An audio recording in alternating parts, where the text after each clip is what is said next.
So, good morning. My name is Jim Elliott. I'm with Glasshouse Systems. Glasshouse Systems is an IBM Z business partner in Canada, the US, the Caribbean, and Egypt. We're the Z business partner for Egypt, which is sort of weird.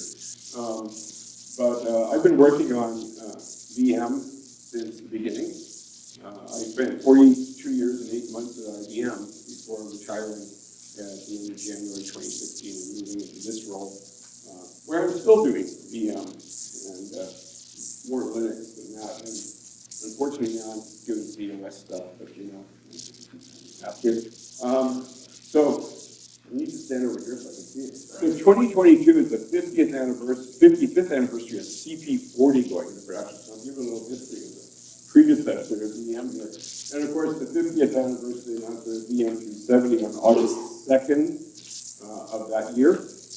Back when we used to announce things around the time of share. So really great to share for it. So we're going to look at the evolution of virtualization over the decades. But when I say that, I don't really mean it, because it's really about the first 2 decades. The chart deck is 65 charts. I'm not presenting them all. Most of them are there for history, so anything past about SP4, SP5, read the charts. You can find out the details. I'm really interested in the history of it. Hey, Jim? Yes, sir. One note, it is on the website, so you go to the presentation archive of 2022, you go to Okay. Yeah, the full presentation is out on the website. I also will tell you there's a lot of links at the end of it, and there's hot links throughout it. A lot of the documentation I referenced in the bibliography, I realized preparing this, going through it this week, most of the links don't work anymore. But I have downloaded all the documents. So I put them up onto Google Drive and made them public. So all the docs are linked in there, and you can download all the historical information. Note that this is the VMSPR6, so you guys didn't get that far. Not an exhaustive presentation, so read the bibliography. So throughout the history of VM, or of IBM, history of VM, I use groundbreaking virtualization software, as we like to say. There are some key design principles. So this is some of the IBM marketing stuff here. It's all about the virtualization hypervisor called the control program. We call it that since the beginning. Interfaces for virtual machines to interact, management services and all the system services. And you can run thousands of virtual machines. Now, all of you who work with VM know that, but we've been able to do it since the beginning. I like to think back to one of my first customers as an SE, a company called Imperial Oil. This is the Canadian unit of Exxon.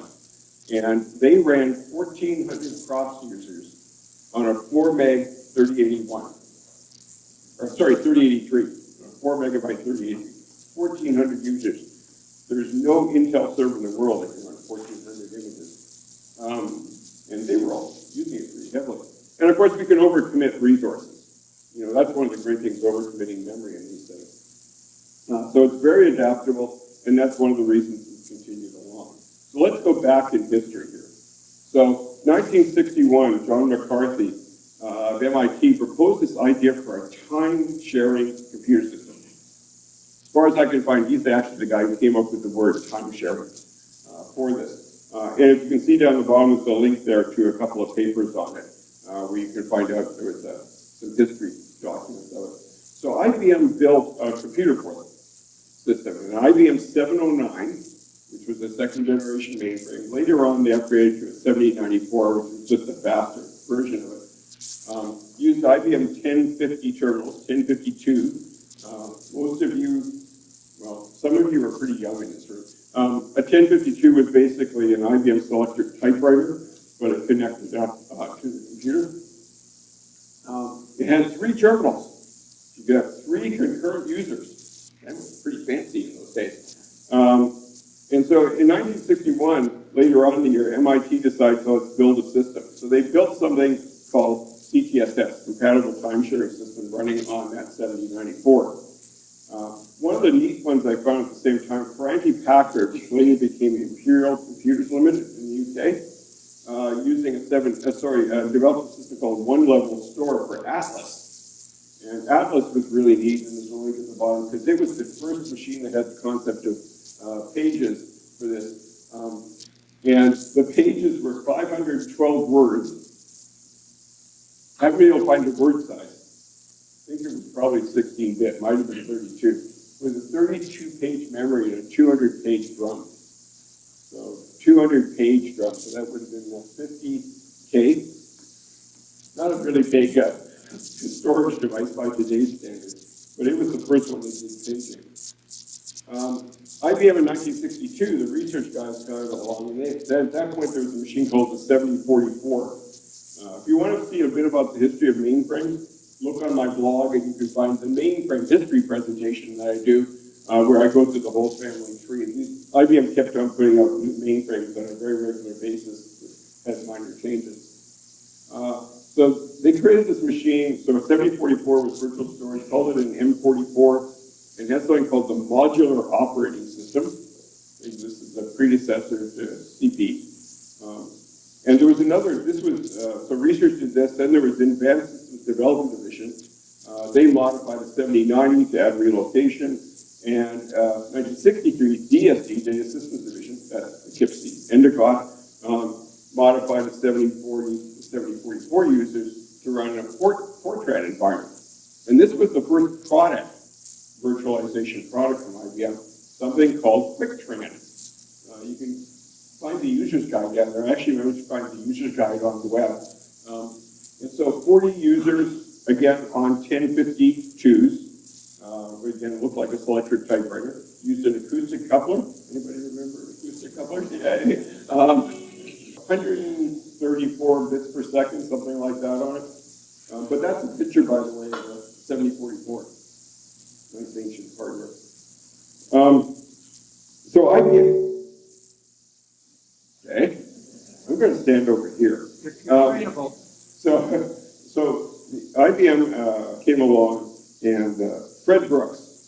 Some of you guys may remember the name Fred Brooks. He was head of mainframe development and that sort of thing at the time. And Gene Amdahl, who was the architect of all the mainframes at the time from IBM, or one of the architects, they went up and met with MIT, and MIT wanted this machine custom built for them to do running CPSS. IBM was not interested in building a custom machine.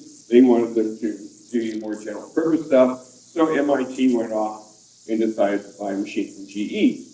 GE used to make computers. There was a whole bunch of companies back then. We had IBM and the 7-4, and then it became IBM and the bunch. Ferrers, Univac, NCR, Control Data, Honeywell. So I guess GE and RCA were the other two that made it the 7-4 at the time. Bell Labs also went with that. So IBM was not happy about this, of course. So Ben Learson, who was president of IBM at the time, and Arthur Watson, Dick Watson, who was, his brother Tom was chairman, Arthur was chairman of World Trade. They weren't happy about this. Did not like losing. So at about the same time, IBM merged ESD and ASDD into SDD. IBM likes changing development. Division names on a regular basis. So in August of 65, IBM actually announced the 360-67. It was a modified 360-65 with a DAT box. And a DAT box was an entire frame, about 2 feet by about 6 feet high, just to do dynamic address translation. And the operating system announced with it was TSS, time sharing system. You want a nice history thing. This is the manual, Concepts and Facilities Manual for TSS. I've been carrying this around for decades because I actually used it. It's the oldest manual I have from IBM. And TSS was a really fantastic system, but it was developed by Poughkeepsie. So it was very OS 360 oriented. So it had DCDs, and it had all those things you remember. But I do want to mention, it brought one really great thing to the world, and that was VSAM. Because the file system, and it was called VAM, Virtual Access Method, which had VSAM, Virtual Sequential, BISAM, Virtual Index Sequential, KSCS and VSAM terms, and Virtual Partitioned Access Method, which was a PDF stuff into VSAM. Really weird stuff. And it also had some other things that ended up in ZOS over the years. So this was their official one. TSS released it in October 67, and I had a couple of customers as a young IBMer who used it. But then IBM decided to replace it with TSO. And so, but TSS didn't die. It continued on for years and years. I forget who the last customer was. We know that Bell Northern Labs ran it, but they moved to VM a long time before. But it continued on. But that was the official thing. But we got to look back, some other stuff out there. MTS, Michigan Terminal System. I mean, any of you guys worked on MTS as a younger? Yeah. MTS was a great thing because UBC had it, Simon Fraser had it out of Vancouver, where I'm from originally.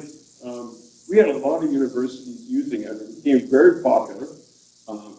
It worked on a dual processor model 67. You could have a uni or a dual. 360s were designed to go up to a four-way. Almost none of them were ever built that way. But there were two-way 67s. And it said UBC had it, Simon Fraser. And in fact, this was one of our first experiences because UBC was running TSS on 67 at IBM. We were hosting it. They decided they didn't like TSS, so they went to MTS instead, and IBM said, you can't do that on our hosted system, so they put their own machine in. So that's how I got my hands on my first virtual storage machine at IBM.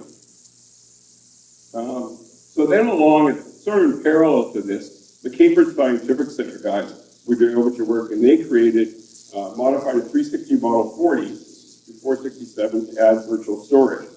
And the way it was done, so they had four goals: research into time sharing, hardware requirements, development and operating system for internal use, and then figuring out how to monitor. So they had this attachment. So Jerry Blau created something that was known at the time as the Blau box, which became the Jack box because IBM doesn't use people's names in products.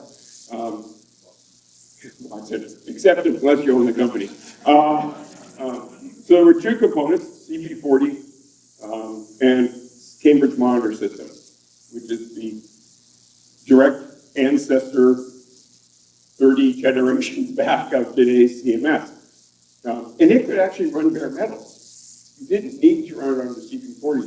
CMS was a single user bootable operating system. Don't know anyone who ever did it, but you could do it. And you could run 12 virtual machines on CP40. So at that point, IBM took the Blau box, put it into the 67, and released the 67 with TSS. Well, the Cambridge Scientific Center rewrote CP40. The control by called a complete rewrite of CP67. CMS was still the same. I love it that the kernel was 80 KB. Yesterday, you guys weren't, most of you weren't at the VSC session yesterday, but DOS release 1, the kernel was 6K. If you only had one partition back then, so 6K. So CP67 only supported uniprocessor, never supported the dual model. You could run up to 24 virtual machines, which was again pretty damn good. You could run a whole bunch of operating systems, so OS 360, DOS 360, Rexx. Rexx was an IBM early attempt at time sharing, remote access. Again, it disappeared pretty quickly. It ended up as some other company bought it and used it in their product. DOS APL, which was a packaged standalone version of APL. CMS, but of course CMS Batch, which for some reason the documentation describes it as a separate operating system. That's the way they describe it. And it became really popular. A couple of reasons for that, which I like to think was good reasons. It was free, but all software was free back in those days. For the younger people, you don't realize that software was all free. It wasn't open source. It wasn't free as in speech. It was more free as in beer. Because you bought the hardware and that paid for software development. But it became really popular. Universities loved it. Universities started modifying it. And we ended up with massive function in VM because people modified it and gave the code back. Here's a look at the hardware configuration for this. So you have the memory, CPU for a virtual machine, operator console with the 1052, again, select your typewriter. That's not a 1052 in the picture. Had a 1403 printer, 2540 reader punch, 2311s and 2314s, and 2401 tape. This is important to know because they're still that way in VM. Virtual machines, we still do define virtual 1403s and virtual card readers and punches. I seriously doubt if there's any card readers and punches outside of a museum anywhere in the world. I hope not, at least. CP67 also supported some things like a 2301 paging device, which is a picture on the right there. I think that had 4 meg paging that one we had. Networking controllers, we had 2701, 2702, 2703. And you had this option, and I never saw one of these in a real customer, but a 2250 as the operator console. And the 2250 was a vector display. I've seen video of it being used, but it had a light pen. 2250 was an amazing device. Fighter had one, and we got it working under CMS, and they did air traffic control simulations. We had a small aircraft simulator that was connected to VM, and somebody could fly the little simulator, and they had pretend aircraft on the screen, and the function buttons worked, and the light pen worked, and it was just an amazing, it was a sophisticated computer in itself, and it was just a wonderful piece of work. Well, the one I had, we had a 2260, which is the predecessor to the 3270 on it. But I saw 2250s being used for air traffic control over the years. Virtual machines. This is always fun. So virtual machines in those days always ran in problem state. So you could only use problem state instructions. Any supervised instruction resulted in a PROFS, and so the PROFS, all PROFS were intercepted by CV for handling. Memory was handled by DAF. 256K of memory was the minimum virtual machine size. My biggest one right now is 8 gig. 2 minidisks with an optional third. So you had a 190, still got that. 191, user disk, and 192, which was temporary disk. So you only had the 3. You didn't have all the other ones we had. And they did have letters, by the way. The operator console was the virtual 1052, the virtual 2540 reader punch. The fascinating thing about that box, that's the right button, that's 2540 on right there. VM, when we added accounting into VM, which it didn't have initially, it punched the accounting cards into the middle hopper. The punch was on the left, the reader was on the right, and all of a sudden the card would just drop into the middle hopper and today everybody logged off of VM, and that's how accounting records are done. I don't know who got the brilliant idea to actually start writing a bunch of disk instead. And the printer 00 easy and tape at 180. We still have the virtual tape addresses are 180 on, and the disks are still 190. Nothing ever, it was a good idea, why change it? So we supported 3 minidisks. I mentioned 190 was your S disk, nothing's changed. 191 was your P disk for private, not A disk back then. And then 192 was your T disk for temporary disk. Makes sense. Physical block size was 892 bytes, which seems weird, but it was 1/4 of a 2311 track. And 2311s were the disks we used on these, and the 2311 was 7 1/4 megabytes. So the machine I have, running CP67, we had 6 2311 drives on it. It was really pretty good. We could do an awful lot of stuff with that. You could also use 2314s. They were 28 meg, 20 max. So I think there were 28 megs on a 2314 cartridge. I can't remember. Compilers, we had a lot of compilers, most of them from OS 360, because CMS looked like OS BCP for this. Some of these languages you remember, but some of you don't remember, like Snowball. I do remember programming in Snowball.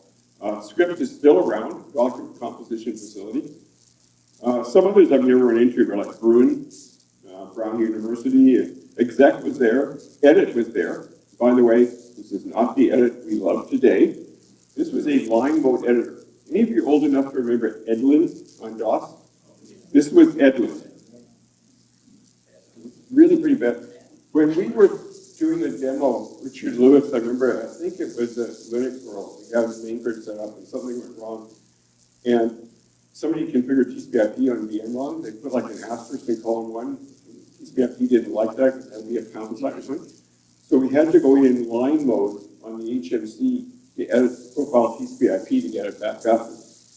Richard and I are going like, God, I can't remember exactly how to do this now. It's been so many decades, but we did get it working. And there were lots of utilities. Interactive access via 2741, either acoustic coupler or you could have some phone lines. IBM had a system back then called HONE, Hands-on Network Environment, which was used by the field people. And it was 2741s, and in our branch we had wooden box acoustic couplers with a phone. And that's how we connected in to do my first manual I wrote, which was a DOS VS BSAM Redbook. We did it on a basically a 2741 teletype, editing the script files with edit. It was not a good experience, not a good memory. And then input output was by a thing called a 2780, which later got replaced by a 360 Model 20 CPU remote. That got replaced RSCS. Here's the original announcement letter. That's the entire thing. 3 pages. Any of you read IBM announcement letters these days? Yeah. You're lucky if it's 100 pages. Most of it's missing feature codes. But this was the whole thing. And by the way, this announced 3 releases of VM all in one. It was incredible how small they could do these things back then. And they were also all signed back then by whoever the VP was. So my introduction again, Western Region Computing Center in Canada. IBM, back in those days, this was before we had high-speed networking. So we had computing centers in every single city, very much. So in Western Canada, we had 8 computing centers in 7 cities. Most of the machines were pretty small. There were 360s running DOS. We had a 36075 in Calgary running OS 360 and a 50 in Vancouver running OS 360. But we had the 67 there that UBC had been using and wasn't anymore. So they said, let's make it the MVS machine, the OS 360 machine, and they got rid of the Model 50. But they still had the 2311s that were there from TSS. And the machine was only used for batch processing, Monday morning to Friday night. It was quiet weekend. And I was the system programmer at the time for the Vancouver lab. So IBM had a Vancouver DOS development lab in those days. We had a 360 Model 40 running DOS 360, and DOS VS had been announced. And so we were going to get a 370 145 to run VM 370 and DOS VS. And they said, Jim, here on the weekends you can play around with the 67 and bring up CP67 to learn some of the concepts. So I never ran production, but I did bring it up and played around with it and played with TSS at the time. It was a nice sort of way to learn things. By the way, our 67 had 1 meg of memory on it. Each 256K was a frame that was 8 feet by 2.5 feet by 6 feet high of core memory, Ferrari cores. Real fun stuff. I remember we upgraded from 768K to 1 meg, and we started doing thermal checks. And Poughkeepsie sent a guy over, and there was a little Rockwell thermostat in the bottom, and one of those little pins like that wasn't pushed all the way on, so as they heat it up, it would separate and cause a thermal check. We were so embarrassed. So I installed several VM 370 and DOS VS releases over that period, from 74 to 78 when I moved to the IBM lab in Toronto. So VM 370 was announced, System 370 was announced in June 70, but they weren't virtual storage capable. They were just a new 360. Some of the machines were virtual storage capable, like the 135 and 145, but they weren't announced at that. So IBM announced virtual storage on August 2nd, 1972, with OS VS, VS1, VS2, DOS VS, and VM 370. By the way, VM 370 was never announced to be an end-user product. It was announced to help you migrate from OS 360 to OS VS. It was supposed to have 3 releases and die. Thank God it hasn't, right? Because you wouldn't have a job. There were also some additions that they put out there. So it came out with 370, 135, 145, 158, 155, 112, 168. As they added support, and then later on 165. And these releases came out pretty quickly, as you can see by the timeline on here. They kept on adding new function in here. Some of the things that came along were RSCS. So there was this function as mentioned called CP remote. And it really was designed as an RJE solution, not as an NGE file transfer. So they built something called SC node. I haven't been able to find much out about this other than the names of the product. But with VM 370, there were a lot of enhancements to the spool from CP67, and you could now tag things to get information that could be used to forward stuff. So RSCS came out in 1975 as a component of VM 370. By the way, VM 370 was no charge. This was what they called a Type 1 program back then. So they put functions in and didn't charge you for it. So along it came with all these things, and they kept on adding this function to it. But they added NJE support, Network Job Entry Protocol, so it could talk to MVS guys and talk to other things. And that became a product, VNet PRBQ. The name VNet because the internal RSCS network in IBM was called VNet. They decided to name the modified version of RSCS that was built for internal use after the internal network. PRBQ is a program that has price quotation. See, this was a chargeable product, and this was the first chargeable product for it. There's also, by the way, BitNet, which our university people in the room here should remember. Roy Martin, Maris used to run BitNet, I assume. Yep.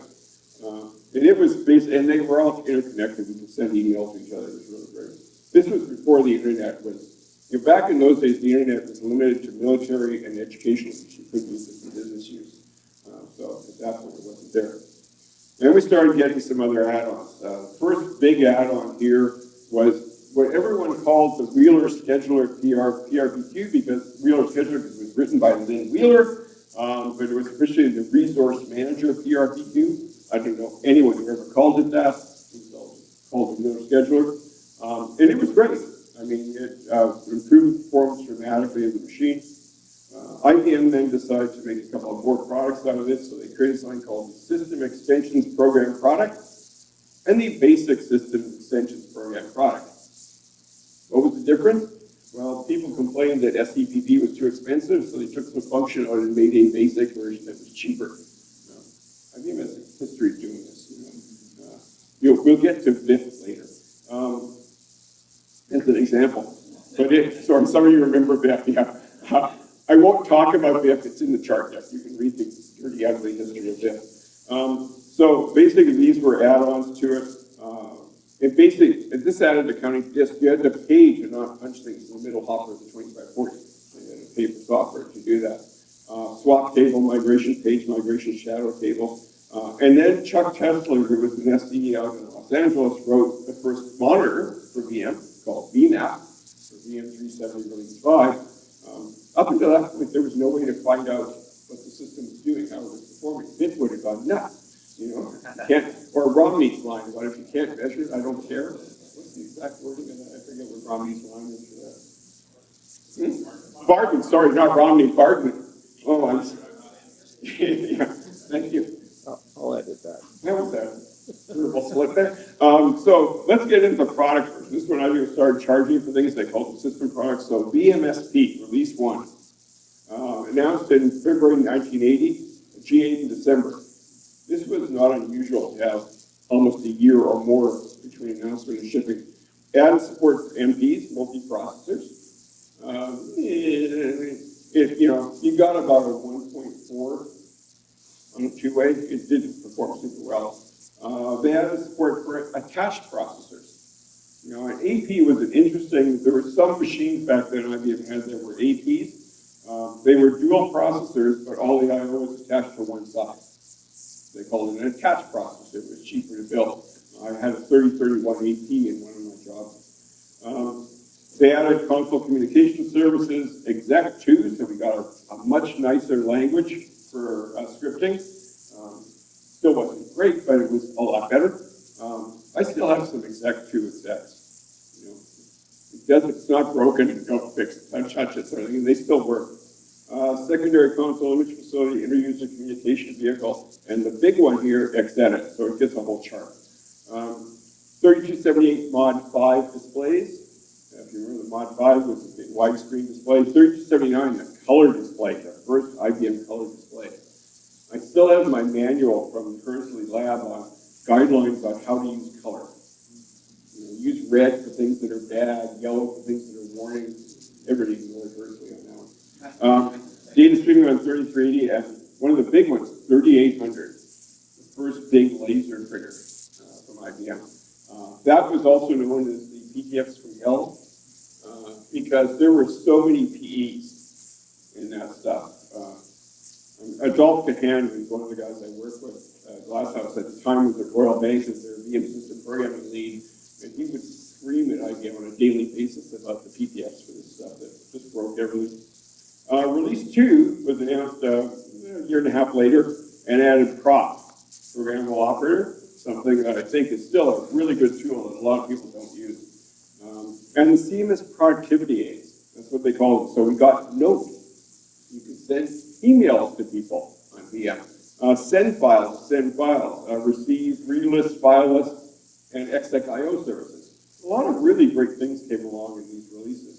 Release 3, which came along in '83, again, 8 months to GA, added Rexx. This was the most important thing IBM ever did up until pipelines. Rexx is a fantastic bunch of star block I/O, Curve for event recording for monitoring system, and CMS.UCV. Before it was just a CP function, and so this made it a lot easier to use. So if we let's look at XEDIT and Edgar. We can't forget Edgar. I wish somebody brought Edgar down from Chicago. Who's got Edgar now? Mike still got him? He's in Utah now. Oh, okay. I knew he retired. I didn't know where. So Edgar, the display editing system, was the full screen editor. Bob Carl wrote it. Came out in '76. And it was a really, really popular editor. It was I think it was an FTP or IUP, something like that. Great tool that everybody used. And it was our first full screen editor. At the time, there was another editor coming out from IBM France. Xavier de Lambertière wrote an editor called XEDIT. And so it supported exec2, Rexx exec, so you could modify it and do all kinds of things. It was very customizable, as you know. There was a little war going on at the time inside IBM. I remember polls that were being done over VNet of which editor should become the official next editor. And let me tell you, there was like real bad. There were a whole bunch of editors, not just XEdit editor. There were a lot of them available internally at the time. And so it was a little battle, and XEdit won. And so it became the official editor. A lot of people kept on using Edgar for years and years and years. And there was even some XEdit macros that made XEdit simulate Edgar. So, and a lot of people started building applications on XEdit. It was so modifiable. I wrote a whole massive applications as XEdit applications when I was in the IBM Computing Center. Next one, PROFS. First dominant email system in the world. It was the main email system in the world for a long time. So that's a screen image from Office Vision VM, also known as PROFS version 3. Is Tracy in the room? I know she's around here. By the way, Tracy had her 38th anniversary with IBM yesterday. Give a little birthday cake for anything. So they released it as an RPQ. It was developed by Amico and IBM. Amico wrote for their internal use. Went through a lot of releases of it. Added support for the internet. PROFS extended mail. It was sort of flaky. I remember the first few years of it because you weren't allowed to use the internet for commercial use. Every time you went to send an email with it, it would come with a prompt saying, "Can you verify that this is not for commercial purposes?" And that's the great thing Al Gore did, is he wrote the law that allowed you to use the internet for commercial purposes. He didn't create the internet, but he democratized it so we could use it. Maybe that was good, maybe that was bad, but sometimes I wonder about the internet. And then IBM came out with Office Vision. Office Vision was going to run on all platforms. There was an Office Vision 2, an Office Vision MES, Office Vision VM, and the other ones just died pretty quickly, and the VM one stayed around. We had people using it until not that long ago. And I know when I was at IBM in Glendale, Endicott Lab Machine still had PROFS on it. Does it still have it? I believe so. It probably still works, and nobody's ever going to remove it. It's still sitting there working. There were said to be 1 million PROFS users outside of IBM, and IBM was totally dependent on it. That brings us to Rexx. Mike Collishaw, brilliant IBMer, became an IBM fellow a few years later. I remember we were having, it was one of the anniversaries, I think, of VM, and it was a Hilton in San Francisco. And we were doing the VM opening, and Mike was sitting at the back of the room on the floor with his laptop, and nobody even noticed he was in the room. That's how nondescript he sort of was. But he originally did it. It was Rexx with one X, the originally reformed executor, weird name. And Mike started doing it in 1979 to 1982. One of the interesting things was he was sending out the documentation to us across IBM. Before he ever wrote a line of code, he wrote the complete reference manual. And that's a weird way of writing language. So he had it all documented and described before he started writing any code. It was sent over the network, became really popular. First publicly described as Share 56 and used it in 1981. Ken Johnson from Stanford, Linear Accelerator Center, like, people going nuts over this thing. So it got released in the product in release 3. And that's a copy of, I think, the second edition cover. I have a second edition one at home, could not find it as I was packing for this trip. I wanted to bring it down as a little show and tell. Then we come to the teddy bear. By the way, the two IBM speakers were for yesterday morning, the executives. They came up to me after, and what is this teddy bear thing? So I said, we should come to my session tomorrow and figure out all about it. So all the groups have mascots. So MBS was officially the eagle. It was officially the eagle. JavaScript was the turkey. They didn't like that. And TSO was the elephant, I think. It was slow and lumbering and heavy. VSE is cat. You know why VSE is cat? 9 lives. It's been killed off a couple of times by that. We needed something. So 1983 at Share, we had stickers back then. We had first timer stickers that went on your badge. And so you got a yellow sticker, you got blue stickers. I don't know which was which, but I remember. So Carol Jobush went out and bought some of those little cards, and it's actually a strip of stickers with teddy bears on it. Because identify as warm and cuddly old timers. Right? Warm and cuddly, right? I always thought of it as more is that we should look on it as VM as being user cuddly software. So the mascot was going through teddy bears. So we keep on coming along. So release 4 came along, and release 4 added SNA support. Release 4 added SNA support. This was a big thing. Native SNA support. You had SNA support before that, but you had to run a DOS VS or OSVS one guest. So now we had native support. Native in telco. Release 5 came out in 85. It was announced in October 85, GA for a year and a half. Not quite sure what happened there. And it added APC VM, Advanced Programming for Communications for VM. That was the ECAM thingy. Transparent Services Access Facility and Advanced Function Printing. Oh, wow. Fancy. Think PDFs for the embassy. Added CMS Special Services, full screen CMS, which I still use all the time. People go, it's a full screen CMS. I go, yeah, it's really handy because you can scroll backward and forward. Very handy for them. And for good or worse, added support for Racket. I've imported Racket from that kind would have been in the SSL thing over the VM. Release 6 came along, and this was the last release of VMSP. And support for the shared file system.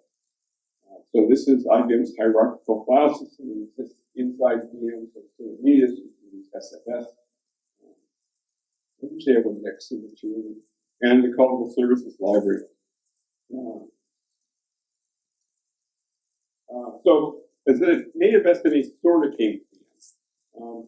It had been there for a long time through the VCAM Communications Network Appliance. Which ran on OSPF1 or DOS VSE. Yes.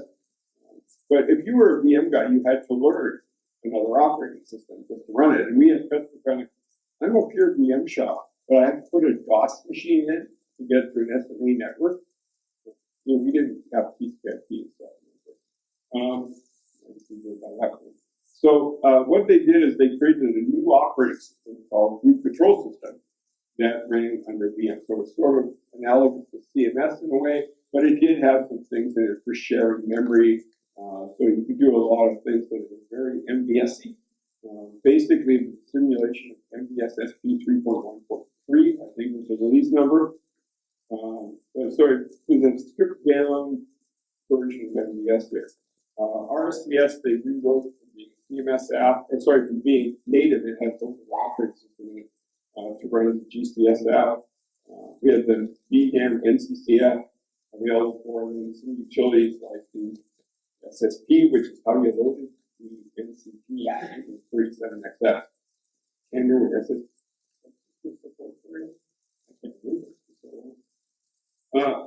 At this point, VM was still all source code. We had the source code data back then. Because MPS world defined all object code only. VM was still source. This is with MPS code, it was shipped with what they call restricted source. So you could get the source code, but it was written in PLX.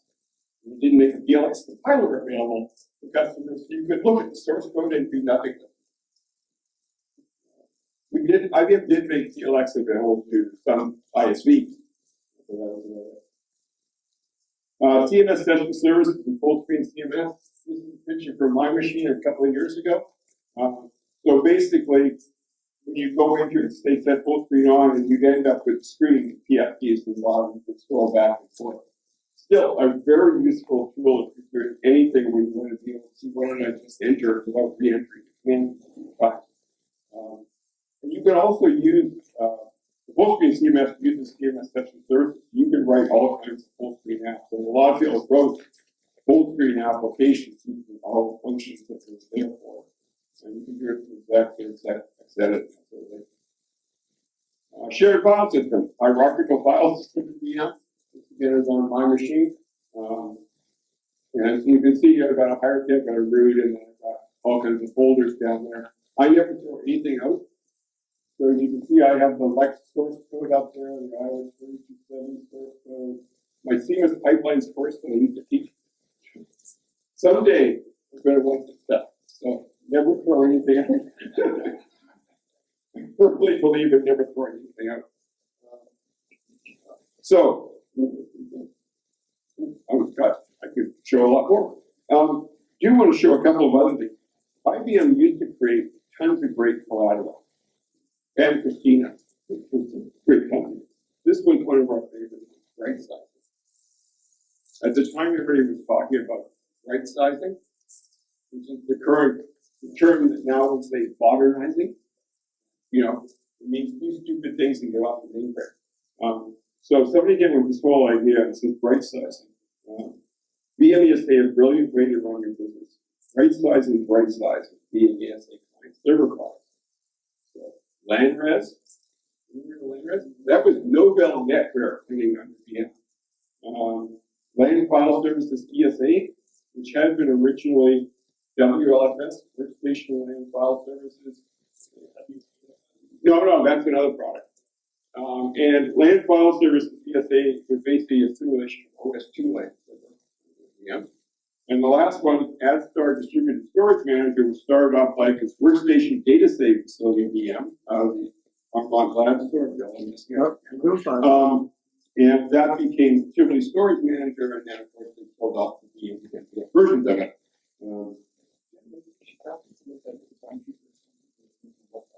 What, Tivoli Storage Manager?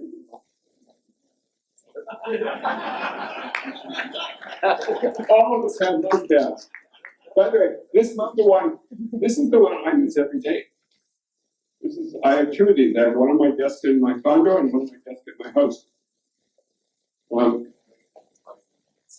As I mentioned, there's also some historical stuff there. So this was a really great publication for us. David Steinbach wrote this, the VM function doc, and basically listed every single function in VM from VM 270 SP3 and VMXA migration aid as a paragraph on each function that was added.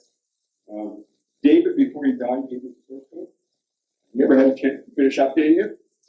And I tried scanning this in for this, but it was unreadable because it's old fonts.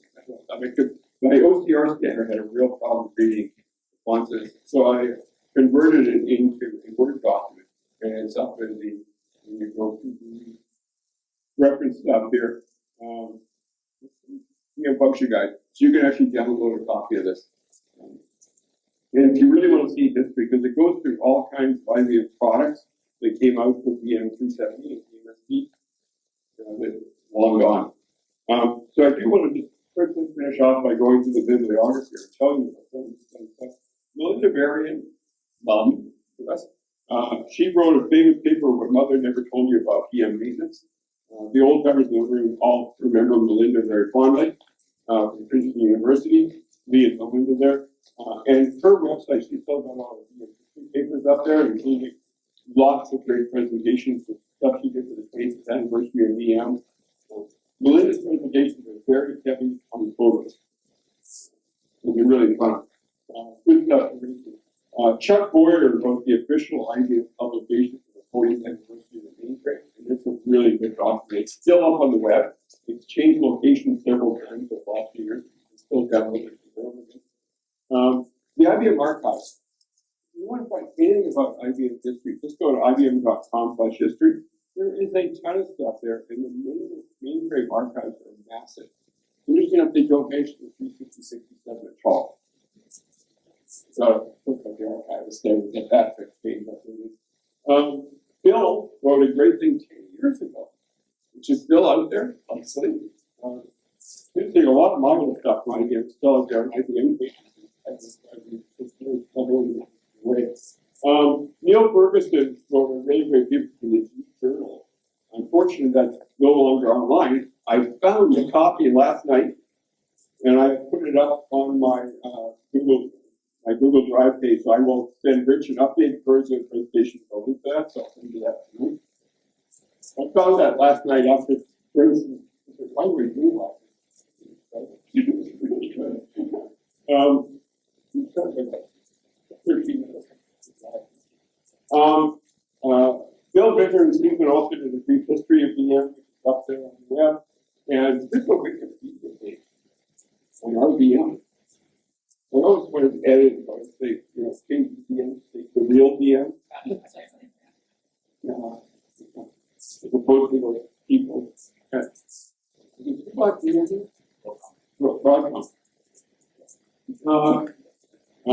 I mentioned the VM function guide. There's some really great articles. So I have a whole block going with just one of the things I did before retired. I downloaded everything I find. But there's some really great articles from way back. So Systems Journal back in 1970, timesharing system. There's some other ones like concepts. The 1972 volume 11 was all on the VM270. So I've got all the papers from that issue. There's a lot of fascinating history. A lot of the concepts that we say. The evolution one, Mike Wolfert wrote a great thing on this design the Rexx language, why he developed it, how he developed it, and so he could trace history. Journal of Research and Development, Bob Creasy wrote one called The Origin of the VM270. Amazing social history. But the last one is one that I'm real fan of. It's IBM System 360 and early System 370 computers. Long on a crate with hardcover. It's about this big guy with coffee. So apparently MIT Press has still another socket. It's a great book to read. It tells you about all the products that failed from 1964 to 1970. So there were things like the IBM 1350. You heard of that one? If you remember, some of your young people won't know this. Film strips. Okay? The thing we had in school. And it actually was a machine that stored a terabyte of data in the 60s. And it did it by writing the bits onto film. Had a developer tank inside, developed the film, and stored the film machine to read it back. I didn't sold 6 of them. You had a little problem like the developer leaking out on the floor, and we had other few machines like the 2321. 2321 big stuff. Yeah. The new logger. It has strips of, this was a predecessor to mass storage and text. And really fast videotape. And it would store it down vertically in this round thing, and then when you went to read it, it would line them up. And when it tried to shove them back in, it would often crumble them. So every customer who had one, the city of Toronto had a resident SSR on site, storage rep to fix it. And it broke every day. Another great product. Yes,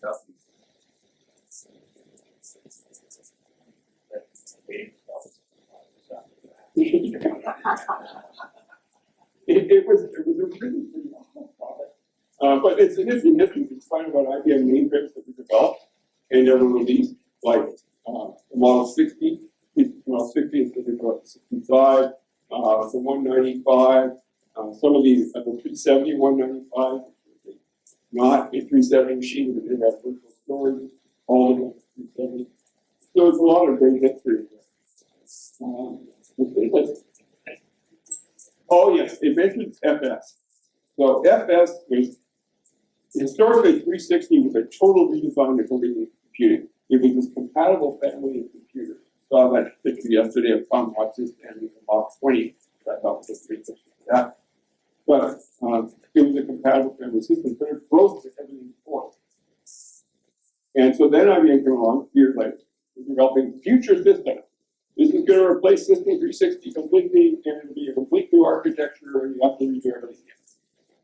Customer reaction to the mere hint of this was so negative.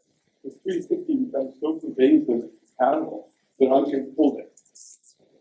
Things in FS did end up in product, especially AS400, which is basically very much a grandchild of FS, flat memory model.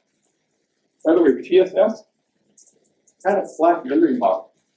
All files were addressed in memory. It just blocks the memory, that's how it addressed it. Wait before it's fine.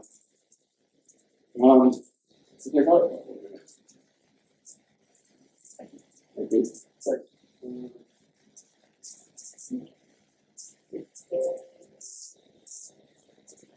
So in the chart deck here, there's all the other things as well. Since we're on here, I figured it's may as well tell the ugly history of this.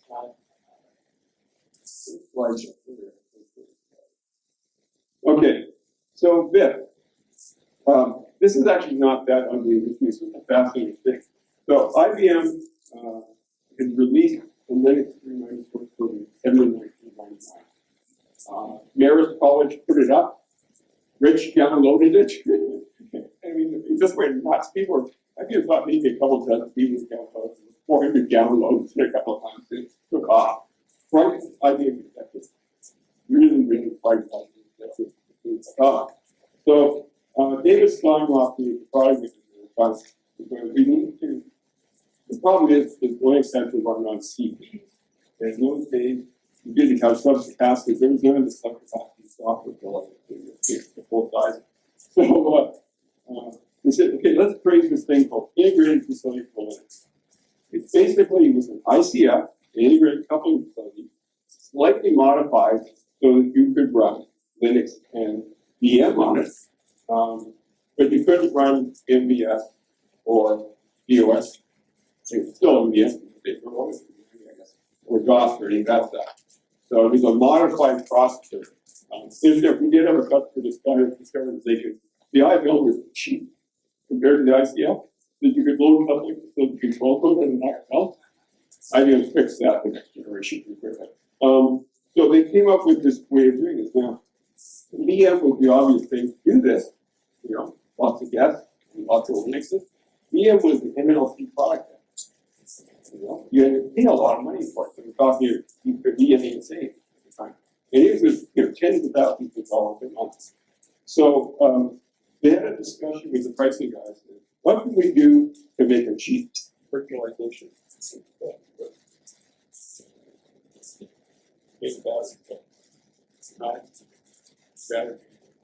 Sorry, so keep talking. So they came up with this thing called BIP.